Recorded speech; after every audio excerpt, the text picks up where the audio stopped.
Hi friends, मैं हूं सोनिया और इस वीडियो को सिलेक्ट करने के लिए शुक्रिया। आज हम एक इम्पॉर्टेंट टॉपिक पर कुछ डिस्कशन करने वाले हैं, लेकिन पहले मुझे आपसे कुछ पूछना है। इन दो सेंटेंसेस को जरा सुनिए। पहला है I said him to come early। दूसरा है I told him to come early। 30 second लीजिए और मुझे बताइए कौन सा सही है, पहला या दूसरा। जल्दी, कम ऑन। Okay, done. तो आपको क्या लगता है, पहला या दूसरा? दूसरा सेंटेंस सही है। I told him to come early। अब आप सोच रहे होंगे ऐसा क्यों? क्योंकि शायद आप हमेशा से I said him ऐसा ही कहते और सुनते आए होंगे, तो आपको यही सही लगता है। कोई बात नहीं, आपको सही इंग्लिश सिखाने के लिए मैं हूं ना।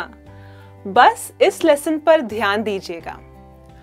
आज हम यही सीखने वाले हैं कि से और टेल और सेड और टोल्ड, इन शब्दों के बीच क्या अंतर है, क्या डिफरेंस है, इनका क्या मतलब है इंग्लिश कॉन्वर्सेशन में और इन्हें हम कैसे यूज कर सकते हैं। तो सबसे पहले ये जानना जरूरी है कि से और टेल दोनों ही वर्ब्स हैं, यानी कि क्रिया। आइए सीखते हैं से के बारे में। अब देखिए, से ये वर्ड यूज किया जाता है कुछ इस तरह से। अगर आप कहना चाहते हैं कि मुझे कुछ कहना है, तो आप कहेंगे I want to say something। जी हाँ, I want to say something। उसने कुछ नहीं कहा। She did not say anything। तो देखिए, से ये वर्ड यूज किया जाता है बस बताने के लिए कि किसी ने कुछ कहा है। और आप देखेंगे, से इस वर्ड के बाद हम you, me, him, her, us, them ऐसे कोई भी ऑब्जेक्ट प्रोनाउंस या सर्वनाम नहीं ऐड करते हैं। जैसे अगर आपने नोटिस किया हो, काफी लोग कहते हैं I want to say you something। ये गलत है, बहुत ही गलत। से के बाद कोई ऐसा सर्वनाम नहीं लगेगा, ठीक है? तो आइए देखते हैं कुछ एग्जाम्पल्स जिससे आप बेहतर समझ पाएंगे कि से इस वर्ड का यूज कैसे किया जाता है। सबसे पहला, मैंने उसे कुछ नहीं कहा। I did not say anything to her। अगर आपको ये आइडिया पसंद नहीं तो आपको कुछ कहना होगा। You need to say something if you don't like the idea। Next है, अगर वो हाँ कहेंगे तो ही हम जाएंगे। If they say yes, only then will we go। आप कुछ कहते क्यों नहीं? क्या आपको ये जूते पसंद नहीं आए? Why don't you say something? Didn't you like the shoes? देखा आपने, इस तरह के एग्जाम्पल्स हैं। तो इस तरह से आप यूज कर सकते हैं ये शब्द से। बहुत इजी है। ये तो हो गया वर्तमान काल। अब भूतकाल में से हो जाएगा सेड, ठीक है? अब ध्यान दीजिए, हम ऐसे कहेंगे सेड, ना कि सैड या सेड। सेड शॉर्ट साउंड है, सेड। कई बार मैंने सुना है लोगों को कहते he said me, she said me, I said him। ये गलत उपयोग है इस वर्ड का, क्योंकि से की तरह ही said इस वर्ड के बाद भी आप कोई सर्वनाम या ऑब्जेक्ट प्रोनाउन जैसे you, me, him, her, us, them वगैरह यूज नहीं कर सकते।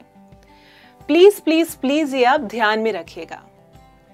और एक बात है, सेड के बाद ज्यादातर हम दैट इस शब्द का भी प्रयोग करते हैं, ये बताने के लिए कि सामने वाला क्या कह रहा है या उसने क्या कहा है। चलिए अब जरा ध्यान से सुनते हैं कुछ एग्जाम्पल साथ में। सबसे पहला है, उसने कहा कि वो आज जल्दी निकल रहा है। He said that he is leaving early today. मैंने कहा कि मुझे ये डिश पसंद नहीं। I said that I don't like this dish. उसने कहा कि पार्टी शुरू हो गई। He said that the party has started. मैंने कहा था कि मुझे कोई गिफ्ट नहीं चाहिए। I said that I don't want any gift. तो इस तरह आप यूज कर सकते हैं say और said। say ये वर्ड आप यूज करेंगे वर्तमान में और said इस वर्ड को यूज करेंगे भूतकाल में। इतना इजी है, बहुत आसान है, बस प्रैक्टिस करना जरूरी है। प्रैक्टिस बहुत इंपॉर्टेंट है।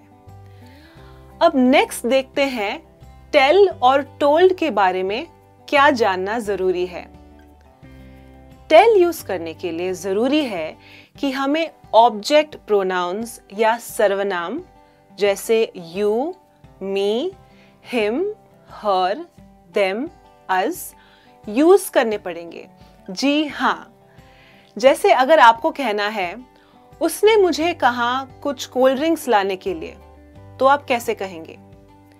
She told me to get some cold drinks. यहां आप देखेंगे कि ये कार्य किसी को करने के लिए स्पेसिफिकली कहा गया है और told के बाद me इस प्रोनाउन को यूज किया गया है। उसे कहो कि वो बात करना बंद करे, तो इसको कैसे कहेंगे इंग्लिश में? Tell him to stop talking. यहां हमने यूज किया है him। ये भी एक ऑब्जेक्ट प्रोनाउन है। किसी को कहा जा रहा है कुछ कार्य करने के लिए। इजी है ना? ग्रेट। तो चलिए आगे बढ़ते हैं कुछ एग्जाम्पल्स के साथ। एग्जाम्पल्स भी बहुत इजी है। सबसे पहला, प्लीज उन्हें कहिए कि हम संडे को लंच के लिए आएंगे। Please tell them that we will come for lunch on Sunday. यहां यूज किया है हमने देम। सीमा को कहो कि उसे 10 बजे तक तैयार हो जाना चाहिए। इसे इंग्लिश में कैसे कहेंगे? Tell Seema that she should get ready by 10। Next example है, हमें बताओ कि तुम्हें कहां जाना है। Tell us where do you want to go. तुम हमें क्यों नहीं बता रही कि हम कौन सी मूवी देखने जा रहे हैं? इसको कैसे कहेंगे? इसे इंग्लिश में हम कहेंगे Why don't you tell us which movie are we going to watch? ये क्वेश्चन है, एक सवाल है। ऑलराइट, तो देखा आपने किस तरह से टेल इस वर्ड का यूज किया जा सकता है, बहुत ही आसानी से। अब देखते हैं आगे कि टोल्ड का यूज कैसे करते हैं, किस प्रकार से। उसने मुझे कॉल कल करने के लिए कहा है। She told me to call tomorrow. मैंने उसे फ्लाइट की टिकटें बुक करने के लिए कही हैं। तो ये कैसे कहेंगे आप? आप कहेंगे I told him to book flight tickets. उसने मुझे कहा कि वो शाम तक पहुंच जाएगी। She told me that she will reach by evening. मैंने उसे इस प्रोजेक्ट पर काम करने के लिए कहा है। ये ऑफिस में काफी ज्यादा यूज किया जा सकता है। इंग्लिश में इसे हम कहेंगे I told him to work on this project. तो अब I'm sure आप आसानी से say, tell, said और told का यूज कर पाएंगे, राइट? बहुत आसान है, सिर्फ थोड़ा ध्यान देकर अगर आप सीखें। मैं उम्मीद करती हूँ कि आपको ये लेसन बहुत ही पसंद आया होगा और आप से और टेल इन शब्दों के बीच में क्या अंतर है और इन्हें इंग्लिश कॉन्वर्सेशन में आप कैसे यूज कर सकते हैं, ये आपको अब समझ में आया होगा। आज के लिए बस इतना ही। मैं लौटूंगी कुछ अच्छे लेसन्स के साथ। तब तक आप अपना ध्यान रखिएगा, इस वीडियो को लाइक कीजिएगा और अपने फ्रेंड्स के साथ जरूर शेयर कीजिएगा। Till then you take care and this is Sonia saying bye bye.